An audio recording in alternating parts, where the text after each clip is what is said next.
Assalamualaikum warahmatullahi wabarakatuh. Halo teman-teman yang ada di luar sana, jangan lupa membaca Sering lagi literasi, karena buku adalah sahabat sejati ilmu kekal abadi, dan aksi membangun negeri. Halo teman-teman di luar sana, kembali lagi di Literaksi. Oke, jadi kawan-kawan semuanya kembali lagi di episode kedua ya Dim ya, Ya, di episode Literaksi pada hari ini. Di mana pada hari ini kami akan mengangkat tema yaitu merdeka berbicara, merdeka berpikir, menjelajahi batas-batas kebebasan berpendapat. Di mana sebelum kita mulai podcast kita hari ini, perkenalkan dulu saya Ihsanul Hakim Arfi dengan rekan saya Dimas Aji Prayoga Antoni akan memandu podcast kita pada kesempatan kali ini. Nah sebelumnya kita perkenalkan dulu nih, sudah hadir di tengah-tengah kita ada pemateri yang sangat luar biasa, yaitu ada Bapak Zainul Akmal SHMH dan juga Kanda kita yaitu Kanda Muhammad Rafi, di mana Bapak Zainul Akmal ini merupakan dosen di Fakultas Hukum Universitas Riau dan juga Kanda kita ini merupakan alumni dari jurusan kimia yang saat ini sedang bergelut di dunia jurnalis ya. Ya, jurnalis gitu ya. Nah, jadi mungkin kita perkenalan dulu dari Bapak atau Abang dulu nih? Bapak dulu lah. Oh, Bapak dulu lah ya. Oke, langsung aja kita sambut ya. Silakan Pak. Baik, terima kasih. Saya Zainul Akmal, saat ini profesi sebagai dosen dan juga peneliti kalau dosen tentu di Universitas Riau ya, di Fakultas Hukum. Saya mengajar di hukum-hukum yang berhubungan dengan ketatanegaraan dan administrasi negara dan termasuk tentang HAM. Salah satu objeknya tentu kebebasan berpendapat ya. Iya. Saya juga aktif di lembaga lain seperti Pusat Bantuan Hukum Lembaga Adat Melayu Riau, dan juga kita punya kantor pribadi terkait kantor lawyer Ulil Albab Law Firm namanya. Ini agak-agak Islami dikit. Berarti hukum syariah gitu Pak ya? Tidak juga, semuanya sebenarnya. Jadi hukum itu seperti itu. Dia universal biasanya. Semuanya yang masih bisa ditangani gitu kan, kita tangani. Kira Oke. Selain itu mungkin untuk basic pendidikan saya hukum tata negara, fokusnya di UIN Suska Riau, dan hukum tata negara administrasi negara di Universitas Islam Indonesia Yogyakarta. Itu basic pendidikan formal. Non formal termasuk pendidikan advokat, pendidikan legal drafting.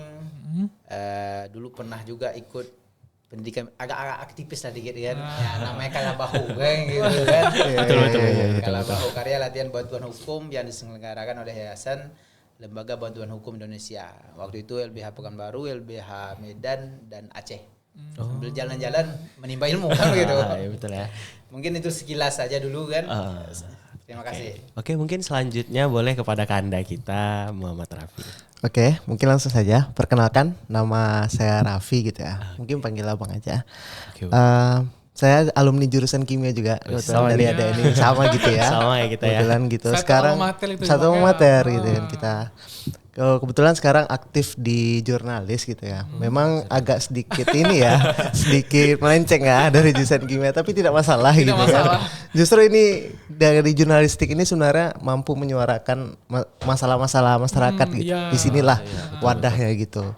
Terus juga pernah aktif di paralegal, jadi pernah diundang sama Walhi dan LBH untuk ikut juga ini pendidikan ya, masa pendidikan non formal lah gitu kan.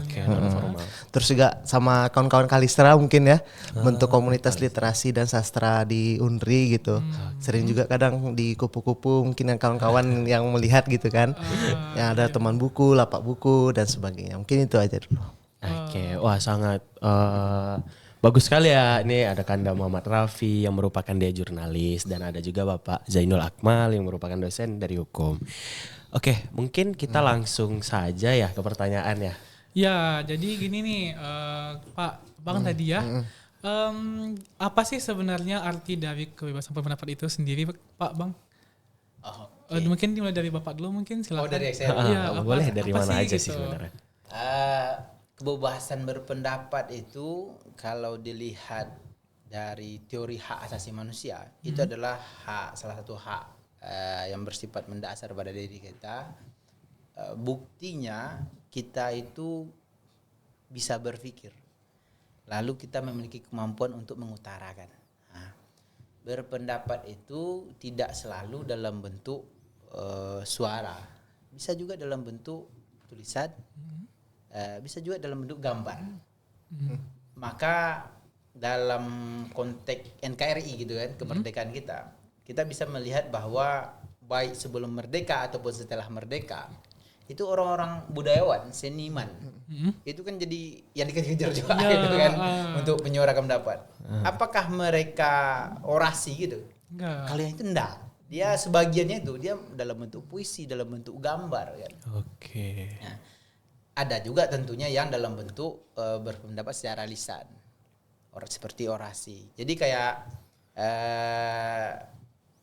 kalau ditanya apa itu kebebasan berpendapat, ya kebebasan dalam mengekspresikan sebenarnya fitrah kita, kira-kira begitu. Nah, tapi ingat gitu kan, manusia ini kan tidak satu. Ya. Nah, ini harus ingat itu kan, karena manusia tidak satu, karena di pikiran kita murni sebebas-bebasnya, karena itu hanya berhubungan dengan diri kita, tapi ketika di alam realitas, kita jangan lupa manusia itu banyak. Maka kalau dalam pendekatan filsafat ada istilah epistemologi, ontologi, aksiologi. Ini bicara aksiologi nih, bicara kita dengan orang lain. Oke. Nah, kira-kira seperti itu pengantar sementara. Gimana nih? Apa kira-kira? Berarti kebebasan pendapat ini adalah cara kita menyampaikan apa yang kita pendapatkan dengan cara yang juga beragam gitu Pak ya. Ada yang gambar, lisan dan juga dari karya sendiri juga bisa karya ternyata sendiri ya.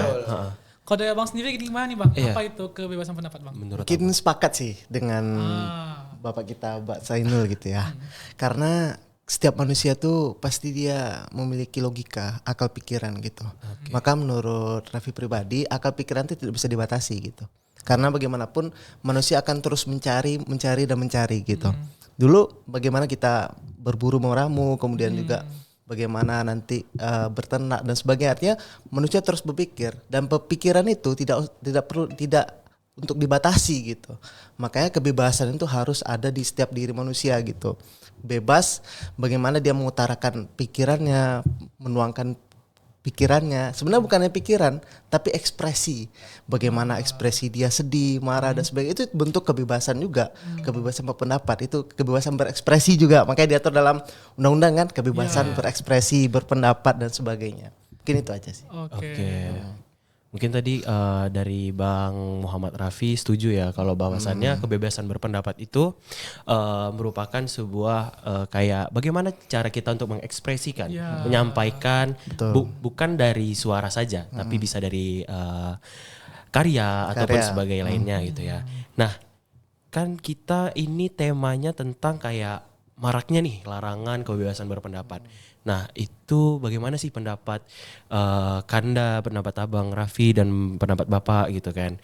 Toh juga kita bahwa sama-sama tahu lah gitu kan bahwasannya negara ya gitulah kan, negara kita ini kayak sulit gitu kita untuk mengekspresikan ataupun untuk menyampaikan bagaimana suara kita tuh sebenarnya aspirasi saya ini loh gitu. Tetapi kenapa tidak sampai gitu. Itu gimana pendapat Kanda dan Bapak gitu? Mungkin dari Kanda dulu nih, tadi kan sudah dari Boleh lah. Gitu. Kita gantian gitu ya. Terkait ini ya, banyaknya sekarang yang pertama adalah pencatatan adalah undang-undang ITE gitu. Karena sekarang kan zamannya media sosial gitu. Jadi pemerintah membuat suatu sekat ya kan. Undang-undang ITE ini perlu adanya revisi atau misalnya pada poin-poin tertentu yang kadang kita mengkritik itu dikira mencemarkan nama baik gitu. Padahal sebenarnya kita kritik itu adalah kebijakannya atau jabatannya gitu, bukan personalnya seperti itu. Kita kritik bisa seorang presiden, seorang gubernur, bukan seorang personal gubernur ya seperti itu. Maka ini perlu digarisbawahi bahwa saya kadang disalahartikan seperti itu. Dan ini banyak yang undang-undang ITE ini menjerat para mahasiswa juga, teman tuh kawan kita Khairil Anhar gitu kan, yang kemarin sempat terjerat undang-undang ITE. Dan ini perlu jadi perhatian kita semua gitu, bahwa saya undang-undang ITE ini sangat membatasi atau mengekang kebebasan berpendapat kita. Itu yang pertama. Yang kedua adalah kenapa pemerintah tuh tidak mau dikritik, karena memang ketika sudah berkuasa gitu mereka seakan-akan ingin citra positif gitu. Ini sebenarnya makanya mereka melarang orang mengkritik dan sebagainya karena ingin membangun citra tadi seperti itu. Makanya sebenarnya kita perlu suatu konsep atau mindset dari pemerintah kita ataupun yang berkuasa saat ini, bahwa saya kritik itu justru membangun seperti itu. Ketika semakin banyak kritik, justru itu sebagai asupan atau bahasanya kan makanan bergizi lah seperti itu. Karena kritik-kritik tersebut ketika diterus itu akan memperbaiki otomatis. Ketika memperbaiki mengevaluasi itu akan semakin lebih baik justru gitu. Ketika tidak ada kritik gitu kan, maka ibaratnya apa ya namanya itu ya, tidak ada evaluasi dan itu akan semakin buruk gitu. Monoton nantinya. Makanya perlu gitu ya. Makanya perlu kritik-kritik itu gitu. Mungkin itu dari Raffi. Oke. Mungkin dari Bapak boleh, Pak? Oke. Pertanyaannya tadi kira-kira kenapa hari ini bisa enggak disimpulkan begini? Kenapa hari ini orang berpendapat itu agak dikekang? Iya, bisa. Marak sekali isu terkait pelarangan kebebasan berpendapat itu sendiri gitu. Kebebasan berpendapat tadi. Seperti yang saya sampaikan di awal tadi, berpendapat itu adalah sebuah hak. Artinya itu pilihan bagi setiap orang kan gitu. Tapi faktanya secara naluriah, secara fitrah kita atau diri kita, dia ya mau orang itu berpendidikan, tidak berpendidikan, pasti pengen menyampaikan sesuatu hal. Tidak bisa kita tolak. Pasti. Nah, kan begitu. Maka keinginan itu kita menyebutnya dengan istilah fitrah atau kita menyebut dengan hak yang ada dalam diri kita. Konteks sekarang kita bernegara. Nah, ini tadi konteks kehidupan pribadi, orang perorangan. Sekarang kita masuk dalam konteks bernegara. Pertama, kita perlu dudukkan mengapa kita harus bernegara, kan begitu? Nah, kalau bicara teori demokrasi, kita bernegara itu kita pengen nih bersama-sama. Bersama-sama ini bukan karena kita takut sama orang lain, kan begitu. Tapi karena itu juga bagian dari fitrah kita. Maka ada hak berkumpul, berserikat, gitu kan. Betul. Karena itu sesuatu yang memang kayak kita nih.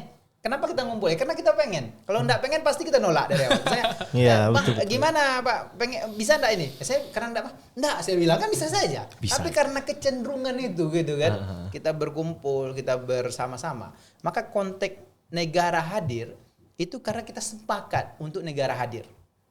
Maka dalam konteks Indonesia itu hadir bukan bin selabin abrakadabra. Tidak. Indonesia itu hadir karena kita sepakat untuk berindonesia.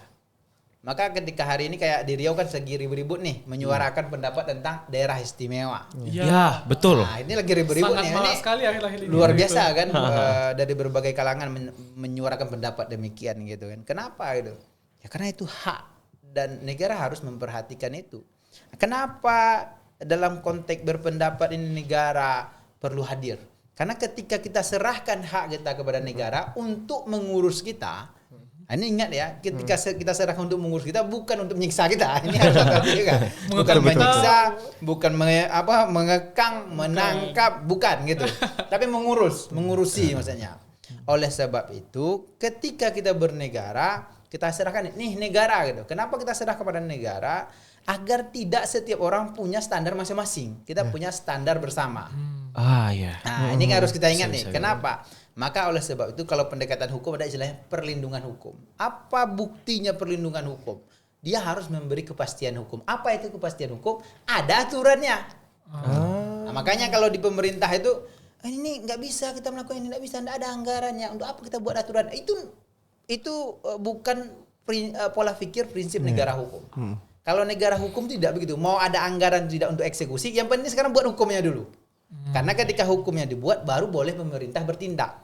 Nah, kita negara Indonesia ini, selain kita berprinsip demokrasi, dalam Pancasila itu kita menganut prinsip negara hukum namanya.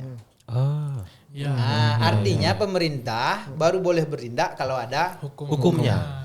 Untuk melindungi hak berpendapat ini, itu harus diatur dalam hukum. Nah, dalam konteks ini hukum kita gitu kan, kita menyebut istilah peraturan perundang-undangan. Maka ada namanya Undang-Undang Dasar. Dilindungi tidak? Dilindungi. Bunyinya begini, pasal 28E, setiap orang berhak atas kebebasan berserikat, berkumpul dan mengeluarkan pendapat. Nah, mengeluarkan pendapat nih. Nah, artinya dilindungi secara hukum. Lalu ada undang-undang turunannya, undang-undang HAM, hak asasi manusia, ada undang-undang tentang kemerdekaan menyampaikan pendapat itu sendiri di muka umum. Artinya kalau ada orasi misalnya, oh begini kami tidak sepakat dengan misalnya nih parkir misalnya gitu kan. Pemerintah Kota Pekanbaru gitu kan. Anda kan memang betul tukang pungut retribusi, tapi kan ada aturannya. Mengut retribusi itu harus dua hal. Pertama, Anda beri jasa, kedua fasilitas Anda dipakai. Kalau orang parkir di halaman rumah orang, ngapain kami bayar parkir? Itu kan bukan punya pemerintah daerah kita bilang kan. Tapi kalau parkir di jalan oke lah gitu kan. Itu punya negara gitu. Ini di halaman rumah orang tiba-tiba parkir gitu kan. Parkir apa nih gitu kan. Retribusi dia bilang kan. Oh tunggu dulu, itu tidak itu. Anda zolim gitu. Nah, maka dalam konteks yang seperti itu, misalnya Anda menyuarakan pendapat seperti itu, boleh tidak? Boleh. Itu dilindungi oleh hukum. Nah, dan negara itu melindungi itu. Maka timbul pertanyaan, kenapa ada orang yang entah ditangkap, entah itu diteror dan sebagainya. Nah, maka dalam konteks ini ada dua kemungkinan. Kemungkinan pertama, dia ditangkap, dia mengeluarkan pendapat, tetapi pendapat itu tidak real. Maka muncul istilah hoak. Nah, maka kita sudah punya hak dalam menyampaikan pendapat. Ini kalau panjang-panjang nanti bilang ya, terlalu panjang. Gak apa-apa. Terlalu ini kan. Kita perlu sadar bahwa pertama barang ini barang real. Yang kedua, ketika menyebutkan orang lain, nah ini kita ingat, kebenaran itu ada kebenaran secara akademis, ada kebenaran secara negara. Mau tak mau itu kita harus harus sadar menempatkan. Ketika kita bicara kebenaran menurut negara, maka kita harus sampaikan kita berbicara yang real sesuai dengan aturan hukum, sesuai dengan putusan pengadilan. Misalnya teman-teman mau bilang, dia koruptor, si A koruptor. Oh tunggu dulu, udah ada putusannya belum? Belum ada putusan pengadilan. Jangan sebut si A koruptor. Asas praduga tak bersalah bang. Hukum melindungi juga.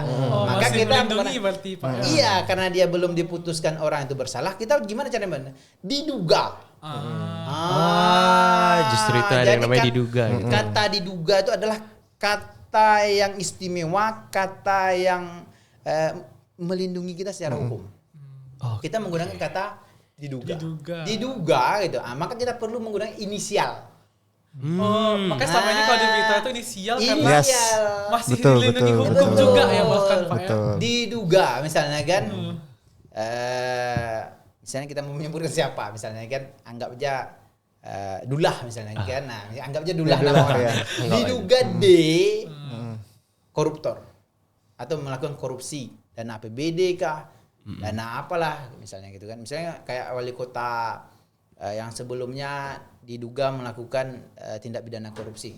Ya kita nyebutnya diduga, harus diduga. Kecuali kalau sudah ada putusan pengadilan mengatakan bersalah. Nah, kita baru boleh. Itu koruptor loh kita bilang kan. Ya kan udah keluar putusannya. Udah ada bukti hukumnya gitu. Nah itu. Jadi ini mungkin kawan-kawan yang aktif bersosial, menyuarakan pendapat, ini perlu saya kemarin tuh berpikir ini kayak butuh nih pelatihan logika plus hukumnya dimasukin.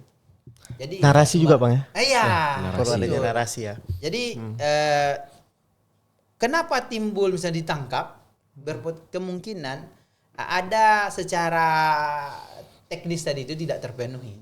Nah ini makanya hati-hati. Ketika kita menyebut orang, kalau misalnya tidak menggunakan inisial, minimal kita guna dengan kata awalnya diduga. Nah, penting kalau akademis, ya ini hasil penelitian saya. Menurut saya begini berdasarkan teori ini tidak sesuai, maka saya mengatakan ini salah. Itu akademis. Maka Anda sidang skripsi dan sebagainya kita sampaikan dalam penelitian. Maka forum akademis boleh tidak akademis? Boleh. Tapi ketika dipubliskan dalam konteks forum sosial itu. Misalnya kita jumpai Bang Rapi ini bisa dipublis, bisa gitu kan. Nah, cuman Bang Rapi dia tidak bertanggung jawab nanti kalau sempat konten itu bermasalah kan. Wartawan itu saktinya di situ. Betul. Wartawan itu saktinya di situ. Dia yang menyuarakan itu kan di media-media, dia tidak boleh ditangkap. Kenapa? Karena ada standarnya. Dia hanya menyampaikan pendapat orang gitu kan. Nah, yang ditangkap siapa? Siapa yang Berpendapat itu. Iya. Nah, maka itu. Yang kedua, teror. Nah, teror ini seharusnya tidak boleh. Nah, kayak diancam, ditelepon apa enggak. Kan sekarang tuh saya mendapat kabar terkait dengan anaknya mengeluarkan pendapat, orang tuanya yang ditelepon. Itu kan teror sebenarnya.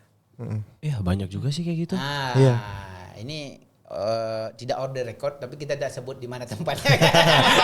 Iya, betul. Yang kedua, hal-hal yang ini seperti yang kita bicara yang ini, yang kalimat terakhir tadi ini terkait orang tua telepon itu kan. Kan kita tidak menyebut siapa tukang telepon, siapa yang ditelepon dan sebagainya. Iya. Jadi kita tidak melanggar hukum lah kita. Iya, betul. Itu dia. Jadi gunakan kalimat universal. Itu juga membuat misalnya orang tuh siapa gitu Kita kan? nggak tahu siapa orangnya. Misalnya wali kota misalnya. Iya, wali kota mana kan begitu. Iya, Wali betul. kota koruptor.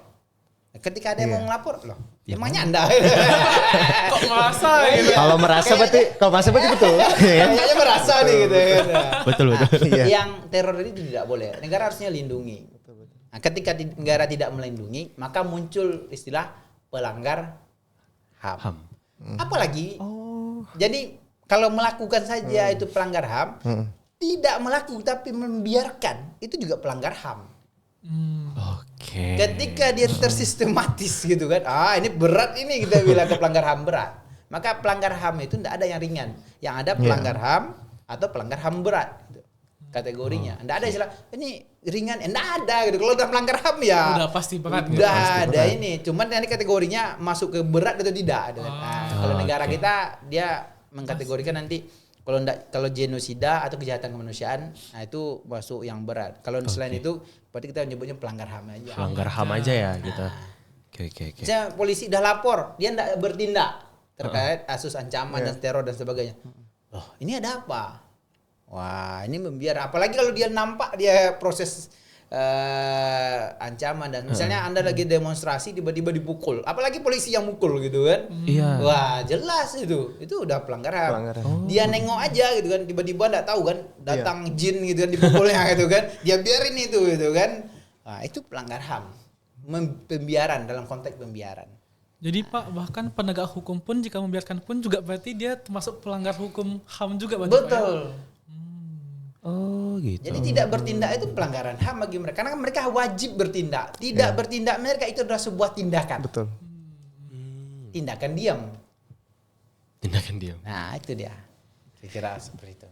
Jadi Pak, tadi kan hoax sama teror ya penyebab utama dari adanya pelarangan ataupun apa namanya itu pengekangan terhadap kebebasan pendapat apa ya? Nah, tapi itu bukan ini kita harus ini ya, bukan untuk pengekangan, tapi dalam konteks kita ini berpendapat dalam konteks bernegara, kita tidak bisa menghindari bahwa kita bukan sendiri, kita ada manusia lain juga. Negara juga melindungi yang lain ini. Ya.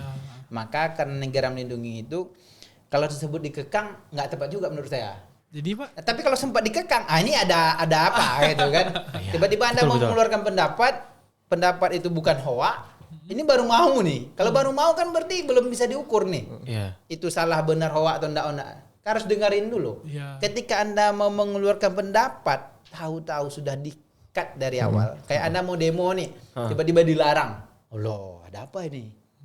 Iya. Itu namanya Anda pihak penegak hukum sedang tidak memenuhi hak kita, HAM kita.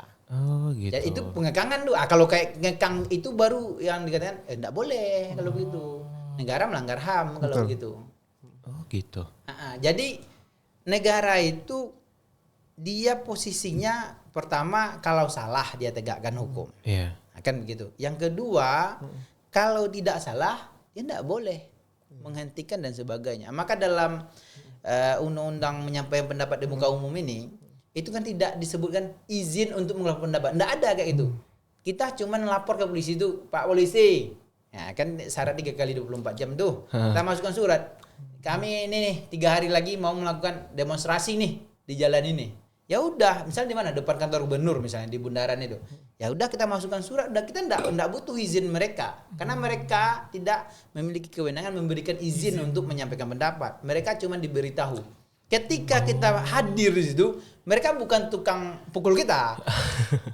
Bukan tukang siksa kita, tapi mereka hadir situ melindungi kita. Maka kita pun menyampaikan pendapat, kita harus ingat juga hak orang lain. Maka tidak boleh kayak menutup jalan, merusak fasilitas umum. Karena ketika kita melakukan merusak fasilitas umum, itu udah lain perkara. Itu bukan kebebasan berpendapat berekspresi lagi. Itu sudah masuk ke tindak pidana. Kejahatan. Oh gitu. Sudah anarkis lah istilahnya. Udah ketika anarkis ya. lempar-lempar batu, itu bukan kebebasan berpendapat lagi. Maka perlu hati-hati. Kadang lemparan batu pertama itu penyusup. Iya, bisa jadi provokator ya. Provokator itu kan. Nah, kita harus hati-hati di situ. Oh gitu.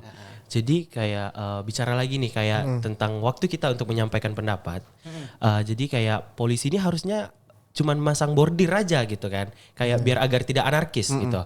Nah, tetapi kan masih banyak juga nih polisi yang ya kita nggak perlu sebut lah ya. Oke. Itu tuh banyak yang bahkan sampai memukul gitu loh Pak. Dan mereka saya ini tidak tahu lah ya ini apa ya bisa dibilang kayak kasusnya tuh bukan nggak tahu tapi kayak nggak tahu kelanjutannya gitu. Nah bahkan ada yang sampai memukul dan mungkin bisa jadi kayak pemerintah tuh malah melindungi. Apakah mereka itu juga melanggar HAM atau memang udah kasus pidana kalau kayak gitu tuh? Itu melanggar HAM. Jadi pidana itu melanggar HAM sebenarnya. Oh iya. Ya, Pidana itu melanggar HAM. Cuman gitu. untuk masyarakat sipil atau pelanggaran HAM yang tidak masuk kategori pelanggaran HAM berat, dia nanti digunakan namanya Kitab Undang-Undang Hukum Pidana kan. Oh gitu. Jadi begitu. Jadi orang misalnya si A memukul si B, dia bukan aparat negara, itu pelanggar HAM. Dia melanggar HAM. Namun kita tidak dalam konteks kita bernegara, kita tidak mengenalkan istilah itu sebagai pelanggar HAM, tapi kita lebih kenal dengan istilah pidana kan. Kejahatan. Tindakan pidana. Tapi itu juga melanggar HAM. Kenapa? Karena pelakunya masyarakat sipil. Oh gitu. Kalau pelakunya negara, kita bilang itu ya pelanggar HAM. Karena seharusnya yang memiliki tanggung jawab melindungi itu adalah penegak hukum tadi harusnya. Negara juga. Itu makanya kita sebut. Walaupun pada akhirnya nanti misalnya dia tetap di sidang dalam konteks sidang peradilan umum misalnya gitu kan, menggunakan juga kitab hukum pidana gitu. Cuma kan biasanya akan muncul pemberatan. Kenapa? Karena dia ini harusnya melindungi, kok malah yang melanggar. Nah, tapi kan nanti tergantung hakimnya lagi kan, hakim yang wakil Tuhan atau hakim yang wakil si Anu kan begitu. Nah, kalau sempat wakil si Anu nanti lain cerita kan begitu. Iya sih. Jadi kan tadi kan kita udah bahas nih kan Pak Bang juga ngebahas tentang tadi adanya polisi yang malah memukul gitu ya. Jadi kita tahu ini akar masalahnya. Sebenarnya itu apa sih kendala keadaan itu bisa terjadi bahwa negara itu tidak melindungi kita gitu. Apa sih sebenarnya kendala dari negara itu tidak bisa melindungi kita gitu? Mungkin bisa dijawab mungkin Bang gitu. Negara gagal dalam melindungi kita tuh memang apa sih kendalanya gitu? Kenapa kita nggak bisa mempunyai kebebasan berpendapat gitu? Apa sih kendalanya gitu sebenarnya? karena gini, kalau dari segi negara ya, kenapa sering gagal melindungi? Karena memang mereka ada oligarki namanya gitu. Jadi mereka mempunyai kapital nih atau pemilik modal terbesar nih kan. Mereka memiliki uang, mereka memiliki kekuasaan. Otomatis kita tidak punya daya gitu. Masyarakat yang kecil ini seperti itu kan. Kita masyarakat sipil dan sebagainya. Karena mereka punya kekuatan itu, kekuasaan itu, mereka tidak mau diganggu, maka mereka kerahkan itu yang namanya penegak hukum dan sebagainya. Mereka berkuasa atas itu gitu. Jadi makanya mereka ketika ada pelanggaran HAM itu seperti sebutkan Pak Zainul tadi gitu kan, mereka tidak akan mengurusi itu karena mereka tidak mau terganggu lah bahasanya gitu, seperti yang Abang katakan sebelumnya gitu. Karena negara kita ini sebenarnya kapitalisnya tinggi gitu, bagaimana kayak pemilik modal perusahaan dan sebagainya, itu perlu kita kritisi sebenarnya. Sebenarnya kita kan ada berlandaskan Pancasila, kemudian juga bagaimana kita gotong royong, budaya gotong royong, saling berbagi, itu seharusnya harus ada di benak kita seperti itu. Bukan ingin menguasai dan sebagainya. Itu ada hubungannya juga. Kenapa? Karena selama ini aksi-aksi yang dilakukan, misalnya kayak kemarin revisi UU TNI, itu ada aksi yang pro-nya gitu. Kenapa mereka pro? Karena habis aksi itu mereka dibagikan beras gitu, bansos dan sebagainya.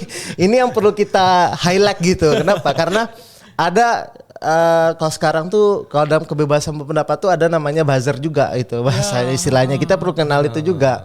Karena buzzer itu adalah bagaimana dia pro atau antitesis atau anti narasi dari kritikan kita seperti itu. Bagaimana katanya revisi UU TNI itu bagus untuk profesionalisme TNI katanya gitu kan. Padahal di balik itu kan harusnya kalau TNI itu kita dukung TNI tetapi tidak untuk ke sipil, ke ranah sipil. Karena mereka kalau masuk ke ranah sipil mereka harus pensiun atau purnawirawan dulu gitu.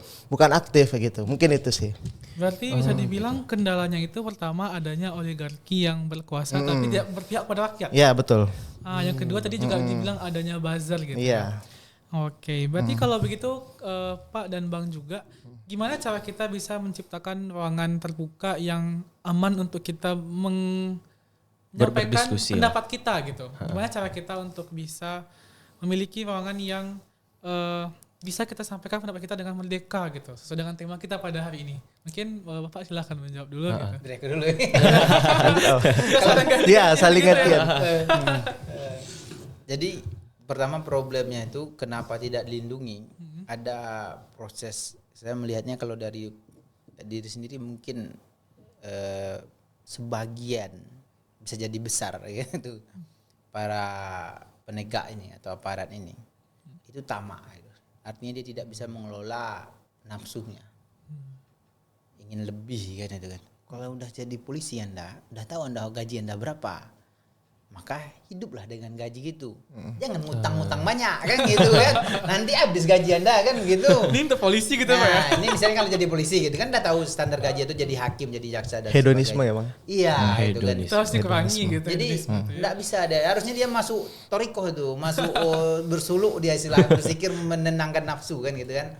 Nah, cuma itu problemnya. Itu salah satu metode ya. Plus ditambah karena dia tidak bisa mengendalikan itu, lalu support dari oligarki yang dikatakan oleh Bang Rapi tadi, sehingga pada akhirnya ya kalau kita menyuarakan pendapat kalau bertentangan dengan dia itu nanti kita tidak dilindungi, malah dia yang menyerang kita. menyerang kita gitu, betul. yang dilindungi gitu kan.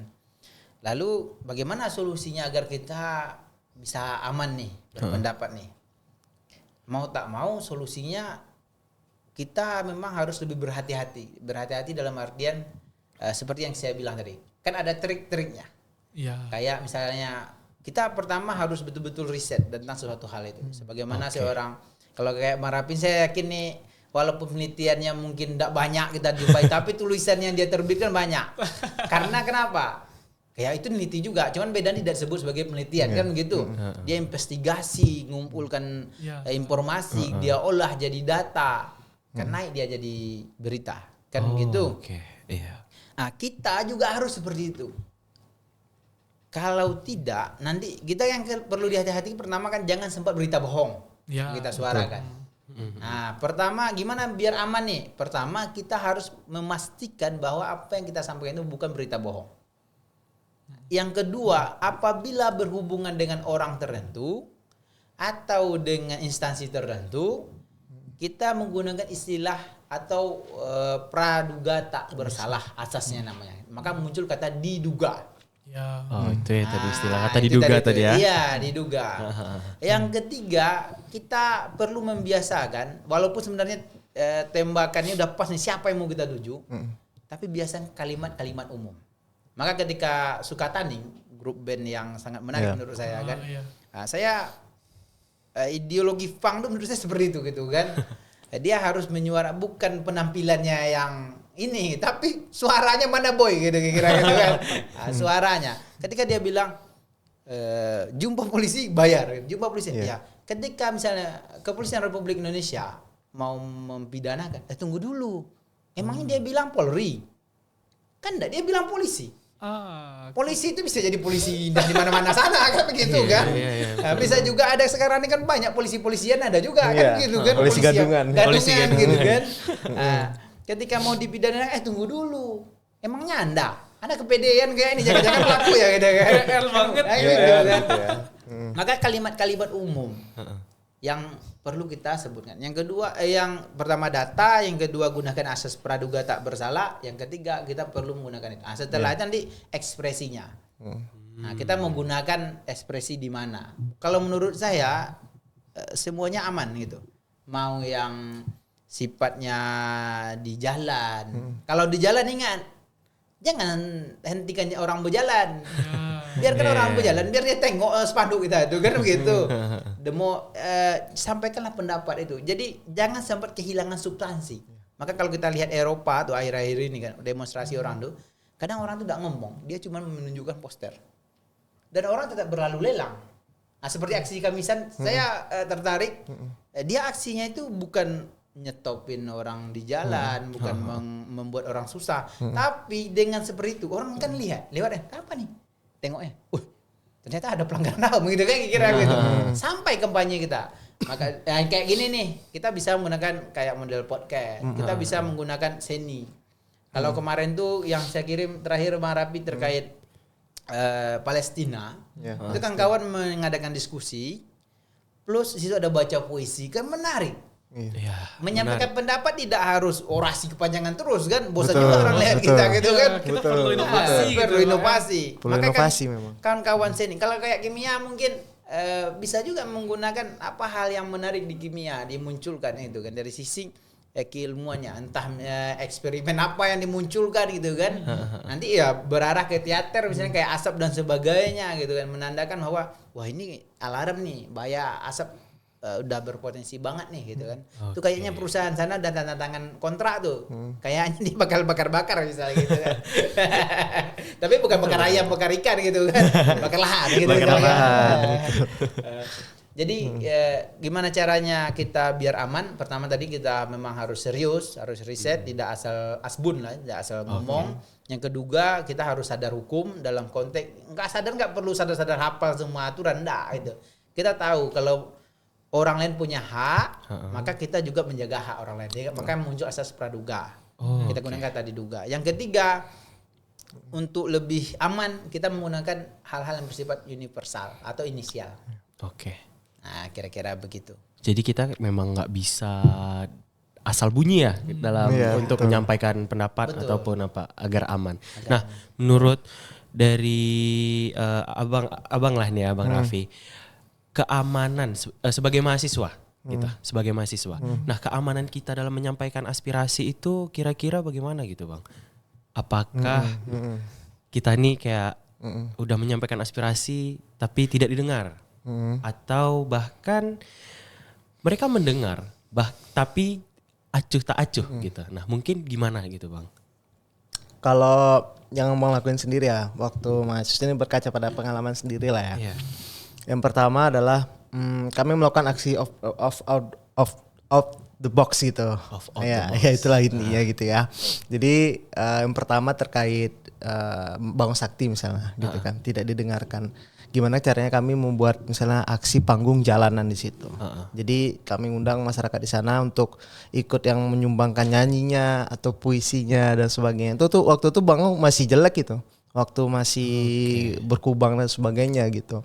Nah di situ kami viralkan gitu kan. Akhirnya di situ diperbaiki tapi udah setahun gitu, udah lama memang. Itu proses gitu. Ternyata betul kata Pak Zeno, pemerintah tuh sekarang nggak sembarangan memang gitu. Padahal harusnya dari segi aturan dan sebagainya mungkin bisa aja ada dana darurat dan sebagainya itu memang ada. Kalau dana tak terduga kalau dari pemerintah tuh ada gitu. Tapi mereka nggak pakai itu gitu. Harusnya mereka pakai gitu kan. Terus yang pertama, yang kedua adalah waktu itu kita masalah parkir di dekat Manyar Sakti gitu. Itu mau dicaplok parkir. Kenapa kami tolak waktu itu? Karena pertama adalah parkir itu di ranah pendidikan, harusnya tidak boleh gitu. Parkir di ranah pendidikan gitu. Kenapa harus ke ranah pendidikan gitu, ke sekitar wilayah pendidikan? Artinya memang di sana juga pedagangnya menolak. Kenapa? Karena satu, ketika kami survei itu malas orang datang ketika ada parkir gitu. Ketika misalnya ada 2.000 tuh, nah aduh pada parkir lagi, ada parkir lagi. Jadi pedagang tuh merasa rugi gitu waktu itu. Jadi mereka kami sepakat untuk menolak waktu itu. Dan akhirnya ketika tuh pedagang buat kesepakatan buat stiker gitu kan di setiap toko bahwa kami menolak adanya parkir gitu. Jadi setelah itu kami viralkan juga. Jadi akhirnya mereka tidak ada mencaplok parkir lagi gitu. Oke. Di waktu itu. Jadi memang perlu adanya kolektif, kolegial di sini gitu. Jadi tidak bisa sendiri gitu. Perlu adanya kebersamaan. Itulah kekuatan keamanan tadi. Jadi perlu adanya kebersamaan gitu. Jangan gerak sendiri dan sebagainya. Kita perlu mengajak masyarakat atau yang kelompok lainnya untuk ikut gabung gitu. Mungkin itu sih. Inklusivitas dalam gerakan. Gitu. Nah, mungkin bisa kayak dijabarkan mungkin Bang kayak tadi kan Abang bisa menyinggung gitu kan kayak kita tuh nggak bisa sendiri dalam menyampaikan aspirasi. Pasti kita butuh yang namanya kayak kelompok atau komunitas untuk membantu kita menyampaikan aspirasi. Nah, itu tuh kayak gimana sih step by stepnya gitu kan. Pasti kita memiliki step by step untuk mengumpulkan orang. Mungkin tidak mudah untuk mengumpulkan orang tersebut untuk menyampaikan aspirasi. Nah mungkin itu gimana Bang step by stepnya? Sebenarnya karena satu nasib sih. Kayak misalnya mereka kan satu pedagang tuh kan mereka nasibnya mau caplok parkir gitu kan. Maka ya kita ajak aja pedagang tuh, ayo kita sama-sama bersatu gitu untuk tolak parkir ini merugikan gitu. Gitu sih kemarin tuh. Jadi selain itu kawan-kawan dekat kita mungkin yang bisa kita rangkul atau ke adik-adik kita misalnya yang bisa kita rangkul ya rangkul gitu. Kita diskusi terkait permasalahan kita. Sebenarnya kan mahasiswa perlu nih untuk peka terhadap isu sosial, isu masyarakat tuh perlu sekali gitu karena kita akan kembali ke masyarakat gitu. Jadi kita jangan ketika aksi itu seharusnya jangan terlalu elit gitu. Dalam artian kita harus membaur gitu. Kita aja misalnya ojek gitu di sekitar kita itu tidak masalah gitu. Justru itu akan menambah kekuatan gerakan mahasiswa kalau menurut Raffi sendiri. Oke, gitu ya. Berarti bisa dibilang cara mahasiswa menyampaikan pendapat itu dengan cara harusnya dia mengetahui dulu masalahnya apa dulu. Betul. Makanya perlu data kata Pak Zeno. Iya, nyambung lagi tadi ke data ya Pak ya. Ke data. Jadi setelah kita tahu masalahnya apa, kita perlu ternyata pergerakan juga dan bersama-sama gitu ya. Jadi tidak bisa sendiri juga gitu. Oke. Lalu kalau kita sudah masuk ke dunia kampus gitu, bagaimana peran dosen dan staf dan juga universitas nih dalam menjaga kebebasan pendapat oleh mahasiswa gitu? Gimana? Mungkin dari Bapak dulu gitu. Gimana cara kita, tapi cara universitas menjaga itu gitu. Oke, kalau dosen mungkin pertama dia harus membuktikan itu dalam kelasnya. Jadi mahasiswa itu jangan dikekang harus sama dengan dia. Dan ya bebaskan saja walaupun beda pendapat. Betul. Maka saya selalu bilang ke saya ngajar, saya bilang di kelas saya Anda bebas sebebas-bebasnya, bahkan Anda tidak harus sama dengan saya. Jadi ada yang nanya kenapa Bapak liberal? Ini bukan masalah si liberal itu, ini menjaga kewarasan Anda gitu. Kan dan begitu. menjaga hak Anda juga gitu sebenarnya. Saya bukan sedang membuat Anda bodoh, tapi saya sedang mengimplementasikan bahwa Anda itu seorang manusia dan manusia itu kecenderungannya seperti itu. Tapi ingat, ada batasan, tidak anarkis. Kan begitu? Ada etikanya, ada sopan santunnya. Kalau manusia bilang manusia, jangan dibilang nanti bukan manusia, kan begitu. Betul. Nah, jadi tidak ada caci maki. Maka ada ukurannya, tidak ada caci maki, tidak ada intimidasi dan sebagainya. Silakan. Maka dosen dia harus mulai dari situ harusnya. Karena ketika di awal dia harus sama dengan, waduh itu udah susah kita kan, itu udah tidak akan tercapai. Nah, kalau dari mahasiswa bagaimana? Mahasiswa harus memanfaatkan sebesar-besarnya poin itu. Jadi ketika posisi mahasiswa dia harus ya gunakanlah semaksimalnya. Nah, instansi dari staf dan sebagainya bagaimana? Kalau di bagian kayak staf administrasi, ini memang mereka ini ya, posisinya ada SOP-nya kan begitu, SOP kerja. Maka mereka cukup berpedoman pada SOP itu dah gitu ya. Nah, tapi di bagian pejabatnya, nah ini yang harus memberikan ruangan-ruangan. Contoh nih, kayak ini nih podcast kayak gini nih. Ini bagian dari fasilitas untuk dari universitas gitu. Nah, ya. dari Kita universitas. menyampaikan pendapat kita. Gitu. Iya, kita kalau bagus sudah bilang bagus, jangan bilang jelek juga kan gitu. Betul. Karena yang bagus itu tidak akan pernah jadi jelek, yang jelek juga tidak akan jadi bagus gitu kan. Nah, kayak fasilitas dari sisi kayak mading itu kan bagian dari ekspresi. Ya. Lalu organisasi mahasiswanya di fasilitas juga kan, jangan dibiarin aja gitu kan, betul-betul dibina gitu kan. Itu kan jadi sebuah aset yang luar biasa bagi kampus. Dan sekarang itu kalau kampus mau jadi unggul, dia harus punya poin-poin itu. Maka kayak Anda ikut lomba dan sebagainya itu kan sebagian dari kebebasan mengekspresikan kemampuan Anda itu kan, kemampuan kita misalnya itu. Itu Pak kampus fasilitasi, karena nanti ketika waktunya akreditasi gitu kan, itu tuh makanya diminta laporan kan, itu jadi laporan bagi universitas gitu. Oh gitu. Nah jadi kalau ada sisi ya sesuai dengan kewenangan lah gitu kan. Kalau kayak tadi bagian tenaga pendidik dalam arti kayak staff, kayak bagian administrasi, ya dia cukup bertindak sesuai SOP-nya. Kan gitu. Kalau dia pejabat, nah dia nih penanggung jawab nih. Nah, fasilitasi lah, anggaran kan ada. Kecuali tidak ada anggaran. Tapi kalau tidak ada terus, tunggu dulu. Kenapa nggak ada? Kenapa tidak ada? Kan orang bayar uang kuliah kan begitu. Untuk ini, untuk ini, itu kenapa untuk ini itu bisa, yang ini nggak bisa kan begitu. Kenapa enggak? Kan jadi tanda tanya gitu kan. Maka dalam konteks daerah yang sekata Bang Rapi tadi, dia bilang nggak ada anggarannya. Nggak ada anggarannya kapan? Sekarang. Oke gitu. Setahun tuh ada 2 kali proses perubahan APBD. Nah, nggak ada di murni. Tolong dimasukkan di Perubahan. perubahan. Kalau sekarang kan udah perubahan dah. Ini kan misalnya anggap aja udah di bulan-bulan 8 udah disahkan kemarin misalnya, enggak bisa lagi. Oke, APBD murni tahun depan, Pak. Itu kita bilang. Tentu kita bilang begitu kan. Kalau enggak bisa juga, wah enggak ada niat nih kita bilang kan gitu. Dia tidak mendengar aspirasi dari masyarakat kalau begitu kan. Makanya untuk menjamin aspirasi kita itu ada namanya pengawasan. Kita bisa ada tempat-tempat kita ngelaporin. Contoh nih, kita bilang kayak di Universitas Riau, ini butuh ini Bu. Kita ini kebutuhannya untuk kepentingan mahasiswa. Misalnya kayak ini fasilitas kayak gini atau apa misalnya yang betul-betul kita butuhkan, kita sampaikan itu.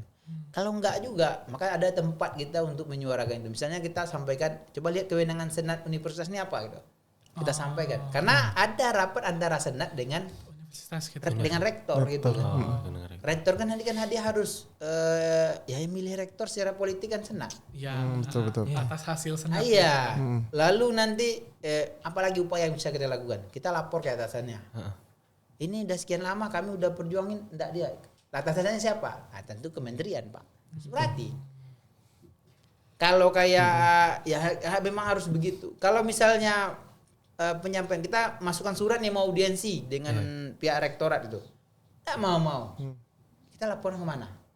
Kita lapor namanya ada ombudsman. Ombudsman. Nah, ombudsman ini dia yang ngelayanin terkait pelaporan maladministrasi. Kan ada jangka waktu administrasi itu, kita ditolak atau diterima misalnya 14 hari. Kalau kayak ngurus KTP itu maksimal 14 hari itu udah jadi. Kalau ada mereka bikin SOP tentang sebuah surat nih kan.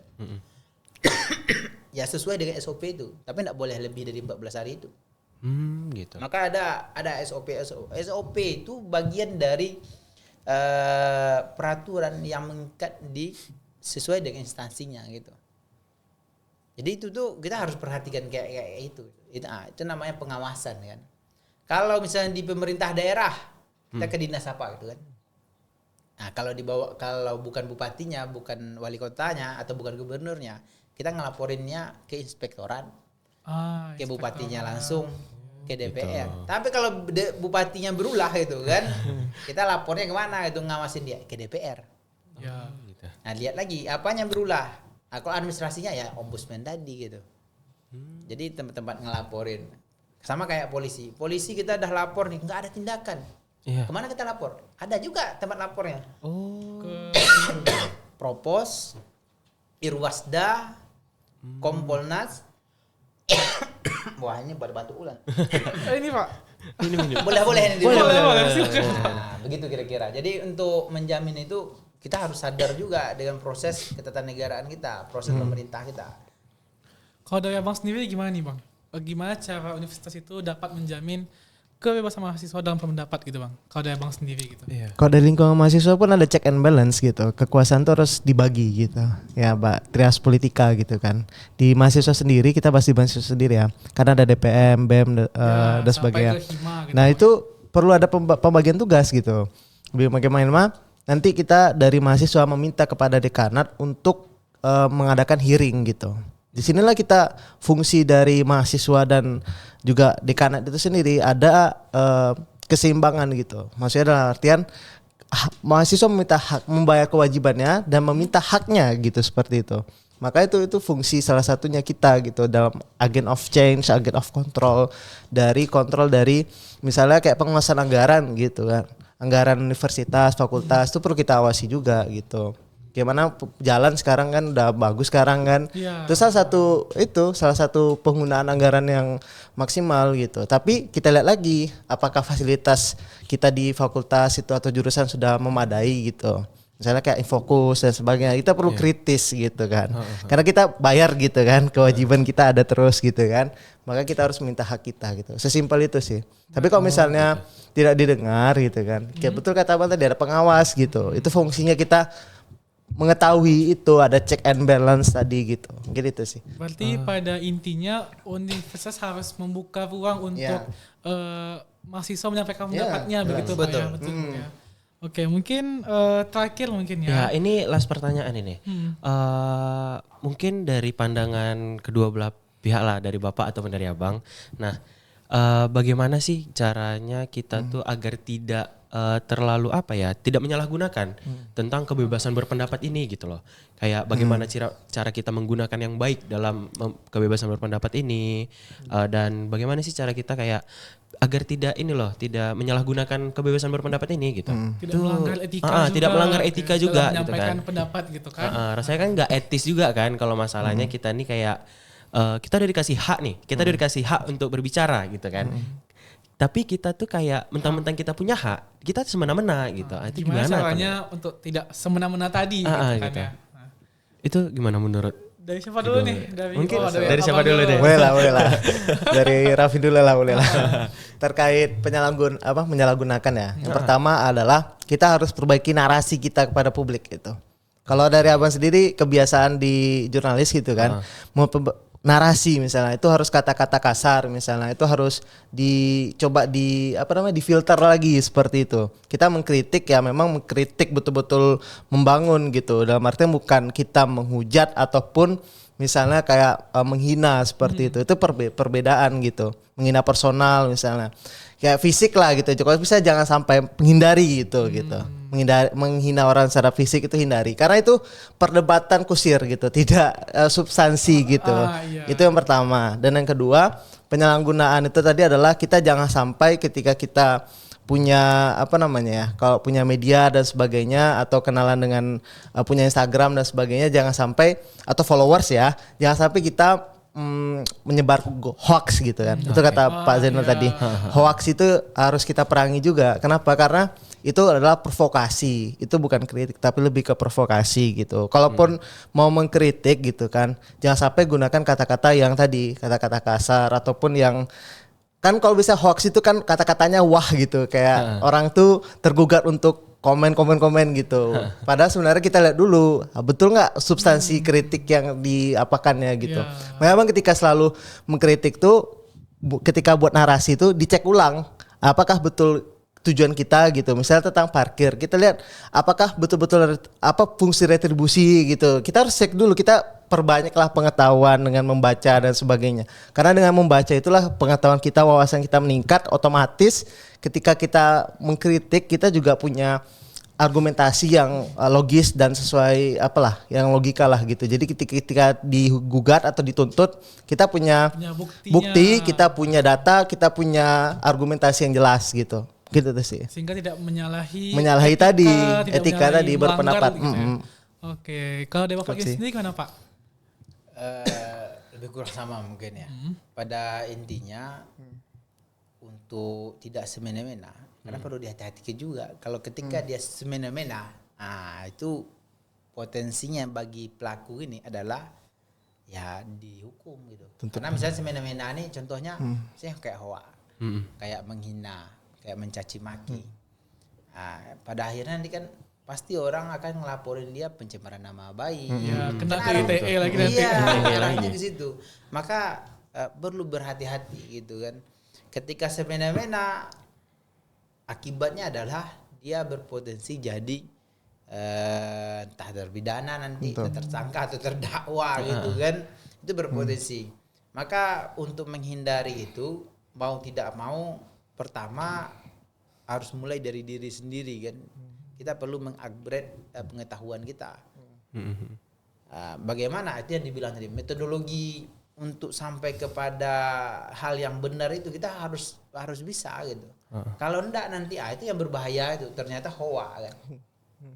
Akhirnya caci maki, hinaan. Nah, ketika dia semena-mena, siap-siaplah. Ya potensi selanjutnya dilaporin. Iya. Betul sih. Kan Karena gitu. udah melanggar tadinya kan. Nah, itu biar enggak semena-mena ya solusinya harus upgrade pengetahuan siapapun itu yang mau melakukan menyuarakan pendapat. Maka kalau saya bikin tulisan tuh ke misalnya Pak Rafi bisa dinaikin enggak nih gitu kan. Saya bikin tulisan ini Cek gitu. dulu. Nah, saya berulang kali juga ngecek dulu sebelum saya kirim kan. Abang pun cek ulang dulu betul kata-kata yang apa nih. Ya, Jangan sampai salah kata gitu kan. Jangan sampai semena-mena. Makanya kayak orang ulang. nggak salah kita bilang salah. Itu potensi nanti kembali kepada diri kita. Ketika semena-mena siap-siap dengan akibatnya. Maka kalau saya jumpa ada adik aktivis, saya bilang, kamu orasi itu bicaranya yang real, saya bilang. Jangan yang tidak real. Kalau kamu bicara yang tidak real, nanti jatuhnya hoa. Iya, betul. Kalau hoa, maka siap-siap. Penghinaan kah nanti pasalnya, pencemaran nama baik pasalnya. Akhirnya kena dia. Walah. Harus hati-hati. Iya, Hati-hati. memang dia tidak sampai hari ini tidak diproses secara hukum, tidak diadili. Tapi ketika baru-baru mau serius menyuarakan pendapat kembali, datang panggilan dari polisi. Itu kan apa ya, membuyarkan atau mengaburkan, merusak kefokusan untuk memperjuangkan suatu hal. Iya, betul sih.